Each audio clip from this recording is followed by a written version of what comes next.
Rodrigo, boa noite, seja bem-vindo ao nosso programa. Já nos conhecemos do rádio, né, Rodrigo? Já. Está sempre lá no nosso programa Melhor da Tarde e hoje aqui trazendo um pouquinho para o Brasil todo, através da televisão, esse tema que é importante e é pesado, depressão. Eu queria começar perguntando para você o seguinte, a depressão, ela tem alguma causa, um gatilho que se inicia ou ela começa das mais diversas maneiras? Na realidade, quando nós falamos de depressão, ela tem várias causas, né? Dentro da genética, pode ser genético, principalmente se for um parente de primeiro grau, nós temos que ter um alerta maior, né? Fora isso, frustrações, pessoas que têm uma crise de ansiedade muito grande, não saber lidar com o medo, várias tarefas, pensamentos, repetitivos, então acaba levando à depressão em si. Agora, quais são as principais causas mesmo para aquelas pessoas que muitas vezes sentem tristeza ou sentem angústia? Começa por aí a depressão? Sim, é que nós temos que entender primeiro que existe uma diferença, né, entre a tristeza e a depressão. Tá. Tristeza é bom, né, que faz parte do aprendizado, nós aprendemos com essas dificuldades, porém ela é um intervalo de tempo muito curto, né? O problema é quando tem esse períodos de tristeza durante um tempo muito elevado, e aí sim acaba desenvolvendo a depressão. Que nem, por exemplo, perdas, né? Perdas pode trazer a depressão, porém, antes nós temos a tristeza, que é normal, né? Se nós temos uma perda, nós precisamos de um tempo de luto, né? Pelo menos até uns 6 meses é considerado uma tristeza, porém, quando passa desse tempo, já tem uma válvula que diz assim, vamos prestar atenção que algo não está indo bem. Entendi. Você falou da questão do luto, perder, por exemplo, pessoas próximas. Pessoas próximas. Elas causam, assim, um tempo muito longo de luto? Na realidade, varia muito de pessoa para pessoa, mas até 6 meses ainda nós consideramos dentro da normalidade, porque não é uma tristeza contínua, né? É alguns episódios durante o dia acaba trazendo essa tristeza, não é uma coisa constante. Então, é isso que acaba diferenciando um pouco.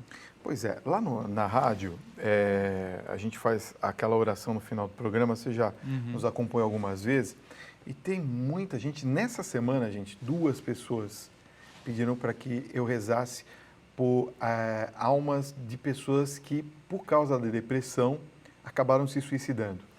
A depressão leva ao suicídio, Rodrigo? Leva sim. É que nós temos vários tipos de depressão, né? A pura, que é uma pessoa depressiva, só depressiva, e temos aquelas que têm algum outro distúrbio associado.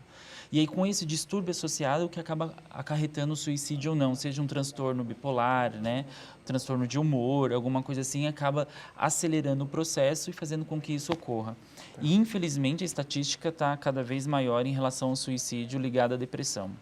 Que coisa mais terrível, né? Porque a pessoa chegar ao suicídio é porque ela não enxerga mais nada. É o grau máximo da depressão, é isso? Isso. Quando nós falamos de depressão, é quando a pessoa não consegue ver o lado positivo. Tudo é negativo. Então, é muito sentimento de culpa. É como se fosse um copo sempre vazio, né? Então, sentimento de vazio, tristeza, e aí isso acaba acarretando várias consequências no decorrer.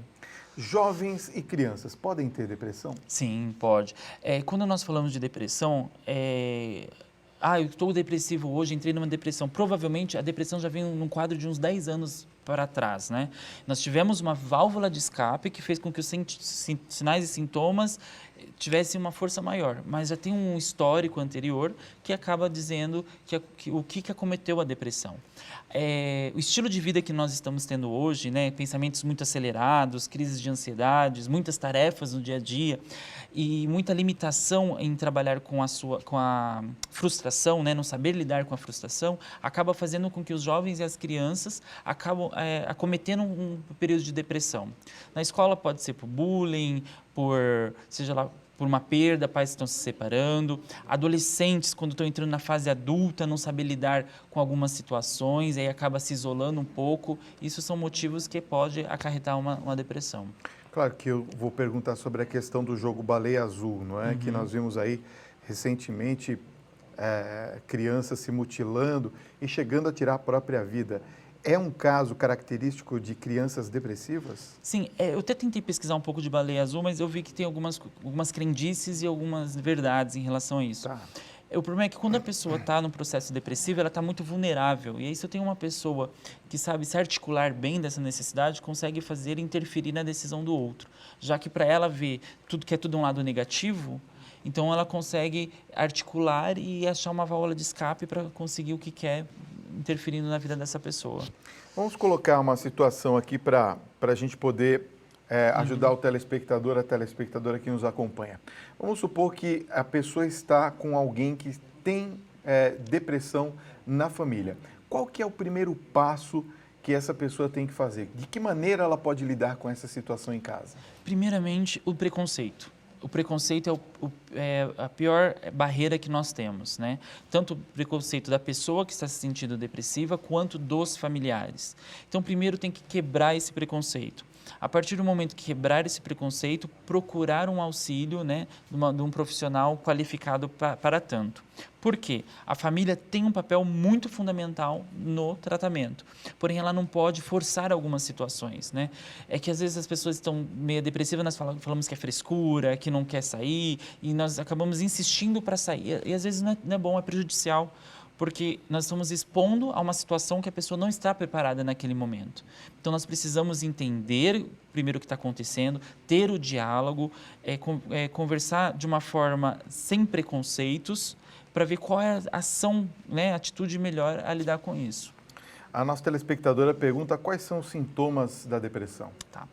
Primeiramente, dentro dos sintomas, nós temos a perda de vontade, né? Aquilo que nos agradava, nós perdemos a vontade de estar fazendo, junto com falta de energia, né? Então, nós perdemos a vontade de fazer aquilo que nos agrada e também, quando nós fazemos, nós temos a falta de energia, não sentimos suficientemente bem para realizar alguma tarefa. Fora isso, insônia, né? Insônia, irritabilidade, períodos de agressão, isso são alguns sintomas que podem estar aí como uma válvula de escape. E também ao profissional fazer uma anamnese boa para ver a parte de genética, né? Se os parentes de primeiro grau teve algum histórico de transtorno mental, seja depressão ou algum outro transtorno que possa acarretar na parte psicológica. Olha, tem uma telespectadora que ela está dizendo que teve depressão e depois da perda acho que é do seu marido, se não me falha a memória, ou da mãe do seu marido, ela entrou com síndrome do pânico. Quer dizer, a depressão pode gerar esse tipo de transtorno? Quando nós falamos de depressão do pânico, ela está muito ligada à perda, né? Seja ela qual for. A pessoa, quando não sabe lidar com essa perda, ela acaba tendo esses mecanismos de defesa que o organismo mostra, e um deles é a síndrome do pânico, que é medo do desconhecido. Qualquer situação causa medo, e esse medo influencia diretamente no físico, né? Com palpitações, falta de ar, como posso dizer, sensação de perigo constante. Isso vem da depressão.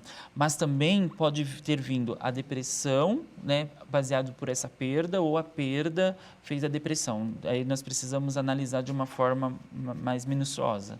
Mas uma coisa está ligada à outra. Rodrigo Buoro, que papo gostoso, obrigado por ter isso. esclarecido a gente. Quem quiser mais, apareceu aqui os contatos, você pode entrar em contato com o Rodrigo, que é psicanalista, para tirar outras dúvidas. Obrigado pela sua presença, tá bom? Que isso.